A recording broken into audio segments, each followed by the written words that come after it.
Hello, my name is Bradley McCourt, and I'm a third-year joint degree student at Holland College.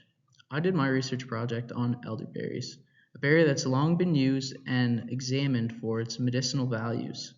It has been known to behave strongly in antioxidant and antimicrobial assays and often outperforming other plant extracts. The berries themselves are very dense with phenolics, with anthocyanins, a subclass of phenolics, accounting for 80% of their total phenolic profile, though they do contain other phenolics in small quantities. Most work with elderberries has been done with crude extracts, leaving it unclear which phenolics within the crude extract is performing the most in the antioxidant and antimicrobial assays, or to what extent they contribute to the activity of the extract. This study focused on separating phenolic subclasses into different fractions so they could be tested against each other. It was possible to separate these phenolics as anthocyanins in particular have a very interesting property where they have a pH-dependent charge. At pHs of 2 or less, they convert into cationic state. This allowed for the separation through mixed cation exchange, which is a combination of cation interactions and reverse phase interactions. This allowed for the selective separate elution of anthocyanins and other flavonoids present like flavanols, flavanthriols, and procyanidins, which were the main focus of this study.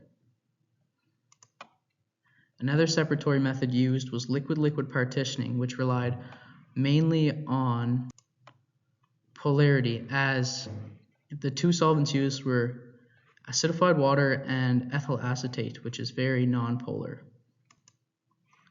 While the anthocyanins remained in the acidified water that the crude extract was in, the midpolar and less polar flavonoids partitioned into the ethyl acetate. However, this method had issues as residual ethyl acetate was present in the fractions, and it had to go through a separate cleanup process using C18. This ended up with fractions of low concentrations. For this reason, the MCX fractions, both the anthocyanin-rich and the other flavonoid-rich fraction, were used for the remainder of the study, as they were more analytically pure and of higher concentration. When performing the assays, an experimental recombined fraction was used. It was made with proportions of the anthocyanin fraction and the other flavonoid fraction.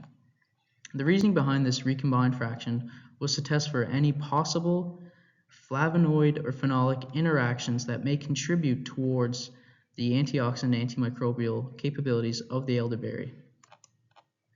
In the DPPH assay against E. coli K12, the anthocyanin fraction outperformed all other fractions, including ampicillin. The flavonoid-based fraction exhibited zero antimicrobial effects and had no inhibition zone. While the crude remained relevant and did produce a slight inhibition zone, it was far from that of the anthocyanin. Additionally, in the DPPH assay, the anthocyanin fraction by far outperformed all other fractions. However, in the FRAP assay, the crude fraction outperformed the anthocyanin fraction and all other fractions. Again, the flavonoid fraction did not produce many results.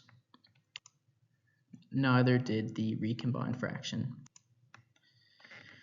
In conclusion, the anthocyanin, as hypothesized, did produce the majority of the antimicrobial and antioxidant activity found in elderberries.